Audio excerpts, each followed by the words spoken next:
ETA is 1 a.m. There was like 5 cop cars chasing it. Fucking, you kidding me? Look at this thing. All right, we're in the Stanford Hotel in Sydney, about to head to Melbourne, and we're doing our first rural rave, or my first rural rave. Basically, the concept is I was thinking, people kept saying, oh, you want to do a rave in Melbourne again? You can do a rave in Melbourne again, or Sydney, or Brisbane, or whatever. And I was like, nah, you guys get raves all the time. If I'm going to do something and I'm going to put my time and effort into it, I want to like give back somehow. So my concept was to give back to the towns and that don't get this sort of stuff. So I've basically taken my tour and my rave setup that I built last year to these places. So as I've been here in Sydney, stuck here, because my fucking flight got cancelled last night. I was supposed to be home last night, but it's Friday morning at 6:30 a.m. I set my specs to a guy who does sound and lighting. It's very basic, but like, you know, I think looks sick. I've sent them to him and he's been sort of building it as I've been here. So we're going to go home now. I'm going to drive straight from the airport back to my house because I need to get a chainsaw and some chain link fencing. And then we're going to head up to Ballarat and set up the gig. So you can come with me as I fly back to Melbourne and set up this gig for tonight. And then you can get a sneak peek at what the first rural rave looks like. And if it kills, then we're going to do them all over Australia. We're going to try and go to places that don't get this type of shit. I'm going to JV with promoters. I'm going to JV with artists. I'm going to try and create a platform in these towns that probably want this stuff, but don't get the opportunity to. Back home, packed, ready to go. We're going to head to my factory. We're going to go grab a bunch of stuff and we're going to head to Barra and set up the rave. Say goodbye to my family quickly. Girls, I'm off to single-handedly help the rave scene in Australia. Say bye. Bye! Dad's got to fight the good fight. We're on the road. We're about half an hour away from Ballarat. I popped into work and I grabbed a whole bunch of stuff to help set up. A few of the boys are already up there. Butters and Matthew James helping me set up because I'm late because of the fucking flight delay thing yesterday kind of really fucked me around. But, you know, people chip in and they help out and I'm really appreciative of those guys. On the way here, I saw a car chase, like a van. Both wheels at the back were popped. It was spitting up sparks and shit. There was like 5 cop cars chasing it. Strangely enough, they weren't really cop cars. They were actually like Hiluxes and Kia Sportages and shit like that, but with lights on them. So that was kind of cool. That was entertaining. And then as I came through up near Melton, there was a burnout car on the side of the road, which made me wait another 45 minutes. Welcome to fucking Western Victoria. So we're headed there now to Ballarat and we'll hopefully start to set up. You guys can see behind the scenes there.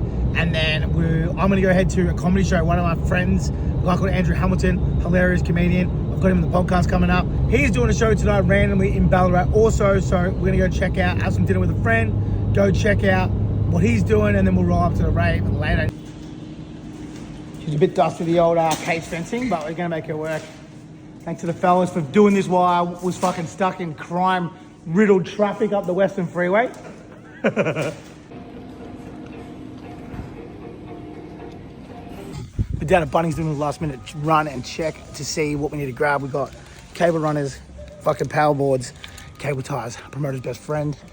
Cable ties, you can never have enough cable ties. One thing, a little bit of advice if you're running an advice, one thing, a little bit of advice if you're running an event. 24 hours in, I've had everything go wrong. I've had traffic jams, literally a stolen car, fucking closed down the road when I was coming up here. My flight got cancelled last night and I got delayed till this morning. I've been running around like a headless chook, but you got to embrace the chaos because you'll get it done. You got hours till the show goes on. If you lose your shit and you don't calm yourself the fuck down, you will lose because you're running around, you won't be able to make clear decisions. So we're here now, we're making clear decisions. We've got a fair bit of work to do, but we're going to get it done. And we've got to stay calm, stay collected, and we'll win every single time. Oof, oof, oof. All right, there we go. We're trying to do DIY, so it's on purpose. So I've got spray paint, concrete, plastic, all that jazz. I'm trying to make it look OG. Obviously, I've got to use a venue with license because I did these in like 8 days. So this is all going to be red lights, which you'll see when I come back here. And then come through here. This is the deck, by the way, in Ballarat, owned by a bunch of legends. And then you come through here, and we'll have all this blacked out, all the neons and shit turned out.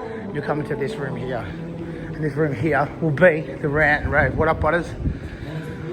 We built out the cage now. And with the thanks to the guys who did this. Again, that DIY vibe everywhere through that, except for the screen, obviously. And we're going to turn off all the lights. It's going to be pitch black in here. We've already got strobes and red cannons. Trying to keep it as simple as possible. All right, we'll see it when I get back. All right, we're here now, DIY, lights are on, looking good. It's about 20 minutes to lift off. I'm not hating it. Looks a lot better than it did during the day. Let's see this thing pack the fuck out. Let's rave, baby.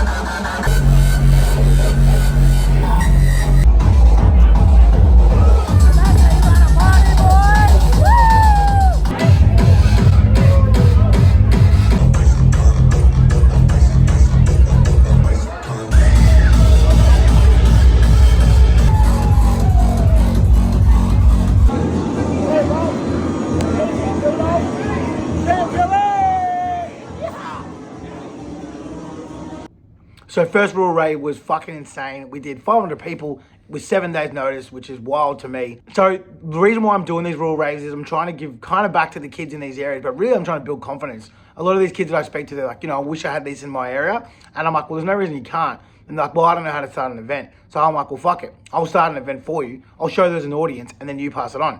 So already I've had guys from Ballarat saying, hey, when are you going to come back? And I'm not. I'm going to pass on the database that I've made from last night and I'm going to give it to these young kids. I'm going to encourage and coach them how to run parties themselves.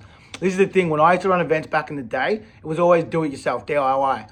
We used to just fucking borrow someone's decks, grab some lights, get whatever we could from the fucking factory yard and build out a rave. And the people now don't seem to think that's a thing. So what I'm trying to do with these Raw raves is to prove you can. So let's go through the budget of what I spent last night. The chain link fencing that I have wrapped around their trussing basically cost me $0. I got it off a mate, he works in construction, he just gave it to me. The chain, got it off him too. I was at his factory, I just picked it up and said, yeah, this will be sick. So that's the decorations. I had concrete plastic, a whole roll of that cost me $100. I'm gonna use it at multiple events to block out windows. And then I've just spray painted. So a can of spray paint's like $8, right? Just spray painted shit like Rant, Rave and rah, whatever. Second to that, the whole lighting rig and shit cost me $1,200. So we're sitting at currently about $1,300.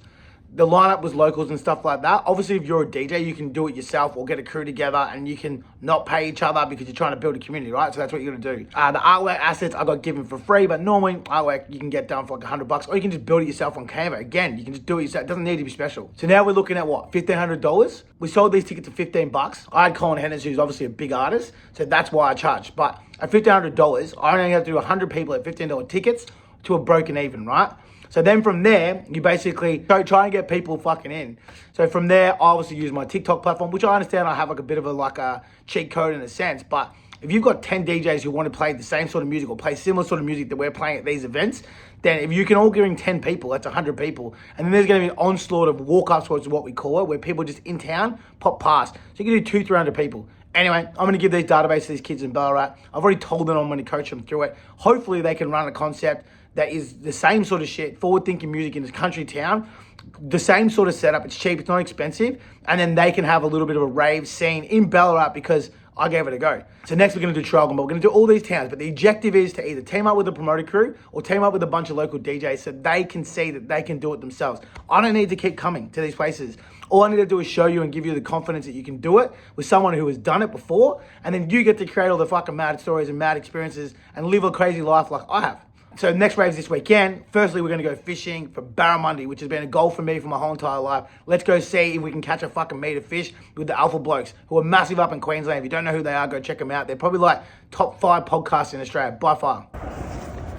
All right, it's 4:30 in the morning, and we're at the airport, and we're heading to Gladstone. So first up Brisbane, and then we're heading to Gladstone, or actually Rockhampton. We're going to head to Rockhampton, and we're going to head down to the Alpha Blokes HQ, hit up their podcast, and go visit some nightclubs and whatnot, and then we're going barramundi fishing, but barramundi fishing with fucking a difference. We're doing it full tech, the whole lot. So if you're into fishing and you want to see some cool shit, then this is the vlog for you, because you're going to see the top tier barramundi specialists trying to get us onto a 1 meter fucking barra. Do I get there? Guess you're going to have to wait and see. Next stop, Rockhampton. They got a little city. I had one before. There's all these like Canadian and American warplanes here. Pretty fucking sick. Here's a close up of them. They're mad. Landing in Rockhampton, now we're battling the Bruce and heading down to Gladstone to see the Alpha Blokes HQ. I'm keen to see the new digs because I haven't seen them. Last time they were up above a shop. And I feel like this one's going to be a little bit more fancy, so come along and you'll fucking get a Susseroony too. Fuck HQ. We know that was a 3.5 hour session or something. Big shed. Full-size boxing ring. This is where the magic happens. It's a fucking day for it. We've just smacked a bunch of meetings. It's 12:30. We are heading out Barramundi fishing with the Alpha Blokes and a couple of other local legends who are going to show us around. Look at it. Look at the weather. It couldn't be actually better to go out fishing. So super stoked. It's fucking, they've turned it on for me. They've given me blue skies and not a cloud in the sky. Beautiful weather. It's about 24 degrees and we are going to go smack some fucking giant barramundi. Let's suss it. Lake Awonga. Fishing regulations, we're chasing the Barras, but we've also got mangrove jacks. Red core, don't know what they are. Saratoga, oh no shit, that's an invasive species for those that don't know. Sea mullet and garfish, but this is a freshwater lake, so I don't fully understand how those things are here. We're going to hit the lake in this bad boy. 200 on the back. If you understand boats, you'll understand how powerful that is. We're going to be flying around this lake. Sexy looking creature, this thing. Yeah, the big fucking rock faces on the hills and shit. Well, you know what else is out here? Oh, yeah. Beers, mate. That's what else is out here. 50 centimetre first on the boat. Let's go. Yeah. To make it look big. Yeah. Yeah. Hide your fingers. How's the gold like shimmer off? It looks sick. Oh, sorry, bro. Oh yeah. Nice. Nice little one. Nice, brother. Nice. How you feeling? Strike rate's on fire. Let's go. Let's go, bros. So we need to cast that way pretty well. Yep. So 1, 2, 3. Oh yeah, Barra country.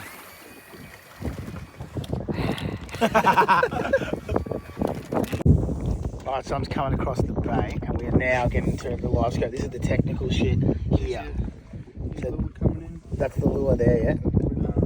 Yep. So we're watching the lure come through, there's fish here, and it's about to get dark and this is going to be our eyes and ears.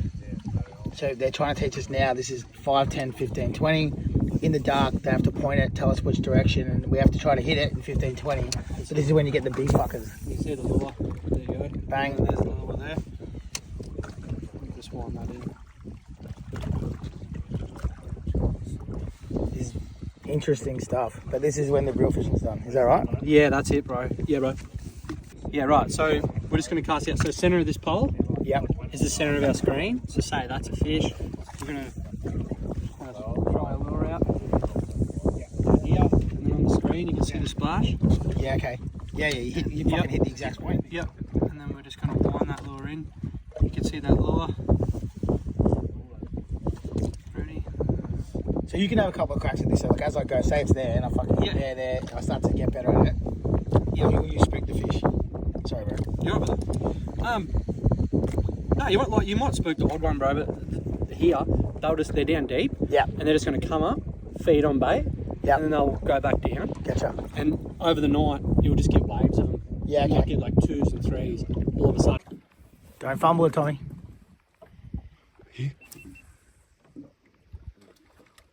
Ooh, not bad. Oh, yes. Oh, I missed the head. Oh. Oh. Come on. That's it, Danny. Come on, Come on, bros. Just hold the rods nice and straight. Oh my God, bro. This is fucking you, bucket. Let's go. Oh my God, look at him run. Oh, this could be the You're best day of my life. right. Just wind, don't pump and wind. Don't pump and wine, just wine. Yep. Just Get up there, get up You're there. right. You're right. Up on the back deck. That's it, bro. Gucci will take over from here, bro. Oh, Gucci, coming, bro. Don't give it to me straight, my friend. Hold on to the cat, Daddy.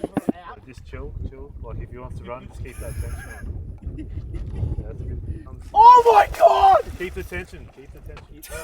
Oh my fucking God. No more whining. Like just go easy. Oh my God. Oh my fucking God. Is this real life? Keep that rod up. Rod up. More whining? No. Should I whine him? Pull his head up, bro. Oh my God! Fucking God! Oh my God! Good shit, lads. Are you fucking serious? Yeah. That's my God! Yeah.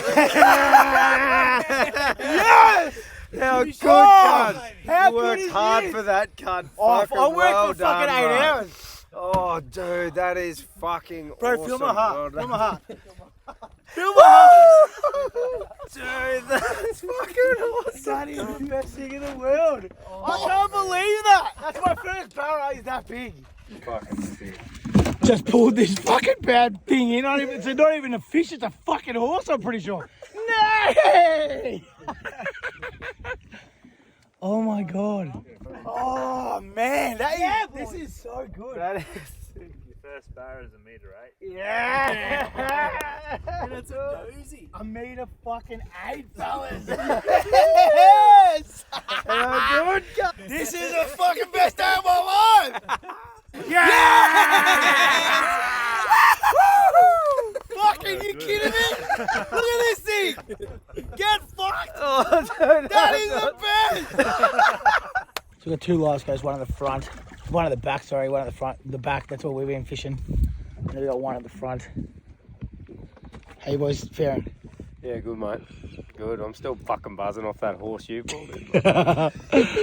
So we got doubles here, and there's like electric motor, so they're chasing them as they see them. They're chasing the actual fish.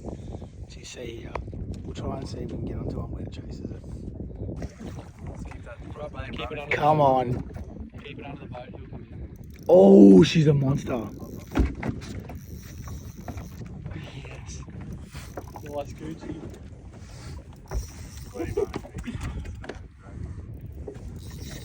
No pressure, bros. Right down the back, Fuck, man, this thing looks like a monster. Come around this way.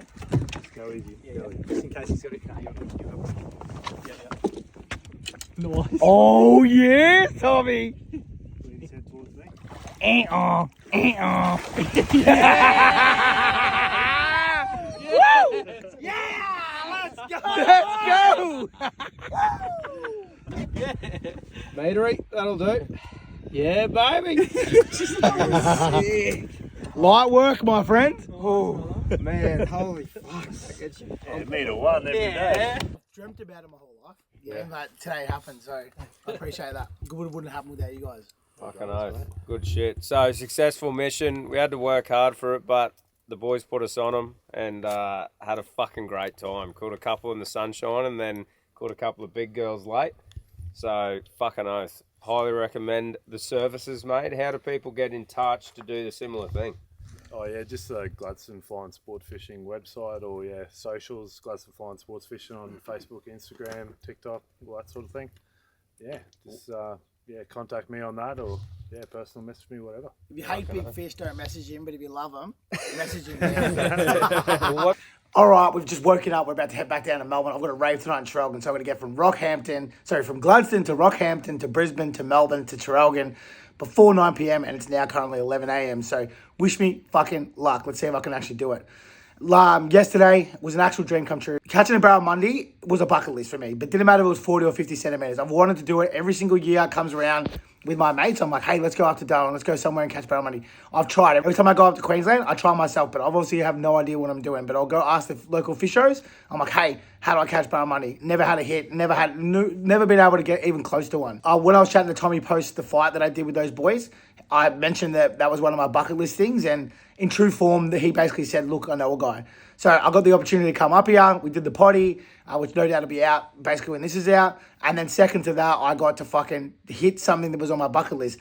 Going back to that 40 centimetre thing, right? So if I'd caught a small one, 40, 50 centimetre, I would have been still ecstatic. I would have been fucking stoked. Catching a barrel Monday full stop it's been on my bucket list since I can remember. But the fish that I got was 1.8 meters. So that's like fucking up there. Like people go their whole lives fishing to try and get a meter, and I got one my first fucking time going backwards on it. Obviously sitting on the boat, I had some questions in my head. I was like, is this actually going to happen? Because as we were doing it, we were flicking, and I started to feel the hits, which I wasn't sure they were hits, but now that I've caught one, I know they were hits. And I was hitting these hits, but I wasn't fucking jagging it enough. And the reason being is that I'm inexperienced. I don't know what I'm doing properly. And basically, the boys got onto a couple about 5 p.m. as the sun was sort of going down. And then we went on to the nighttime part. We went through the whole crazy experience and learned how to use one of those, the echo chamber things or whatever they're called, live scopes they're called. And we were practicing it before it got dark. And in my head, I'm like, I'm not going to catch one. Like, it's not going to happen. Time went on, it kept going, and it got up to like 9 p.m. And I'm like, it was getting colder, you know, the boys had shit to do today, and I was like, fuck, I would have stayed out there till fucking 4 o'clock in the morning. But at the same time, I was like, my dream is slowly being crushed. We kind of had a couple of follow-ups and a little bit of action, but nothing really serious. And we've been fishing at night. It had been 3 hours at least since it turned dark. And then it fucking happened, right? So obviously you would have seen the footage of me like absolutely screaming and roaring. I could not have been more excited. I was buzzing hard as fuck for half an hour, smacked the full beer, and I could not have been more ecstatic. Even last night, I went to bed like 1 a.m. because I was still pumped from it. Woke up fucking early as fuck this morning because I was still pumped from it. So I was losing my mind about it because, as I said, it's been a bucket list thing for me. Going back to that live scope shit, it was fucking insane. But a lot of people say like that's all, it's cheating with fishing because you kind of know where the fish are. You got to scan out, but that is a load of bullshit. It's so fucking hard. Like, you got to guess how many meters out it is. You got to guess exactly where it is. You got to cast it when it's pitch black to hit near it. The only kind of upside is you have is that when you're pulling it, you can see if the fish are chasing or not. So that's literally the only kind of upside. But doing that was mad. It felt like a video game. And it's something that I personally would love to get into. It was fucking awesome. It was like pitch black. You can't see. You're luring out, and then you don't look at the screen because obviously if you do, you might stop what you're doing. So you're just going in. And then the guy's going faster, slower. And when that thing hit, it came out and his fucking face was slapping the water and shit. I was like, this is fucking mad. And because it was fucking mad. About 20 minutes later, Tommy gets onto another meter, 1 meter, I think it was meter 1 or something like that. And I was just like, this is the fucking sickest experience. Those guys, again, I said it last time in my video, but like, I've known them for 3 years via fucking text message and shit like that, but like properly kind of got to know them in the last year. In that last year, I went rodeo riding in Calliope. If you haven't seen that, you can watch it on YouTube. I fucking punched on in front of 5,000 people, and now I've just hit a bucket list, and I've caught a meter barra on the rivers out here. I cannot thank those dudes enough for what they've brought into my life. I'm a guy who lives crazy experiences. That's my whole fucking story arc, is that I've been living crazy experiences my whole entire life. The stories that you know are my nightclub ones and my work ones. But in the background, I've got heaps of these crazy yarns, like what I've just done last year with these guys. I've gone diving with great white sharks. I've snowboarded all over the world. I've fucking heli-boarded. I've cave dived. I've done all this crazy shit, which is something that I hopefully down the track can show you guys more of. But in the last year, these guys have really kind of like fucking sped that up. We've got so many cool adventures going up. We've got so much cool shit going on with them in the next sort of, year, 2 years. But it's just these podcast people, man. Like these podcast people that I've associated myself with all over the country, they are literally the best humans I've ever met in my life. But there's no competition. Everyone tries to help each other. It's just the weird from working in music and entertainment where people are like dog eat dog. We call it the Shark Tank. Really, everybody's out for themselves. To working in this podcast space where people are quite literally saying, "Oh, you got that on your bucket list? Come up here," and we're sharing stories, sharing yarns, sharing experiences. Those boys will come down, no doubt, and we'll just do the exact same thing. To me, it is like, it's so sick. Like the community that Australia has produced in this podcast space is some of the best humans in the whole entire world. And majority of them are guys who aren't media trained. They lived a normal job. And the reason why they're kind of giving back, I guess, is that their dreams came to fruition out of nowhere, much the same as myself. So then they want other people to be along the ride because, it happened for them. And we have the ability now that we have phones that you can just post like I am right now and talk shit on the camera and your life can fucking change. And mine has actually changed. A lot of that is to do with these guys because they've got such a big platform. They showcase me on it. And at the same time, I get to live these crazy fucking experiences that you guys get to watch in this crazy little thing that I call life, as someone who I always say is just a super normal, semi-chubby dad doing some fucking wild things because I decided to turn my phone on my face and talk. So I guess the moral of the story, where I'm trying to get to, is don't be afraid to do the same thing. Is this something you want to do? Give it a go. And the second part of it is, if you get an opportunity, fucking drop everything and go for it, because you never know when you could catch your meter barra. That was such a fucking bad experience. I'm still fucking pumped on it. I'm on cloud 9, and now you can watch me head to Traralgon. I'll put a little bit of a snippet of what that looks like. We'll head down there and we'll show Traralgon what the fuck is up. As it's saying, this is... It's quite beautiful here. Gladstone. Something that... Underrated area. If you're into fishing and shit, country stuff, then if come here, because it's fucking nice. And we're off. So we left Gladstone today at 10 a.m. Then we had to go to Rockhampton. Went from Rockhampton into Brisbane. We missed the connecting flight to Melbourne. So then the only way to get home was to go to Adelaide. Currently in Adelaide. When I landed, it was 7 o'clock and I wasn't getting updates on my phone, so I thought I missed my flight. So I messaged my wife on the internet and said, "Hey, can you change my flight to 7:21?" Thinking I was being proactive. Jump off the plane, turn to my right, and the Melbourne plane had been delayed. and people were waiting up to board on it, so I missed that one too. Then I went to there and I said, can I get back my ticket? I literally just swapped it 5 minutes ago so I can get back to Melbourne at 8 o'clock.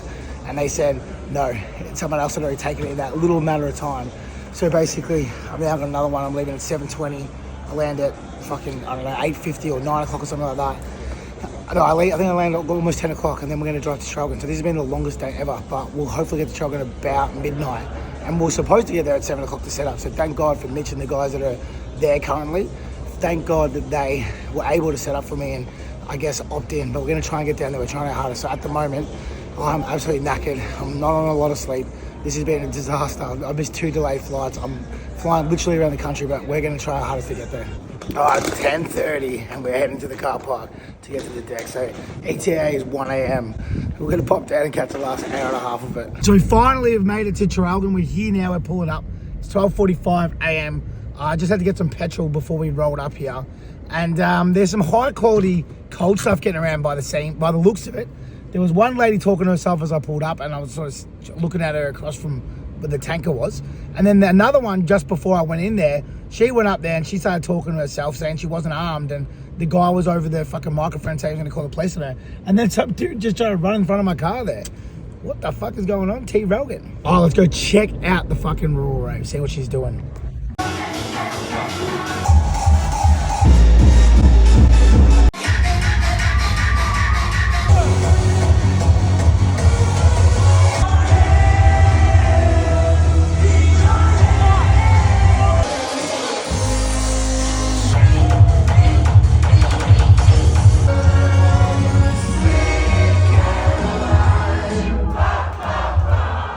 Fuck man, I'm tired. I smacked 2 months today, which is disgusting. I've had like 5 hours sleep. Well, it's all worth it.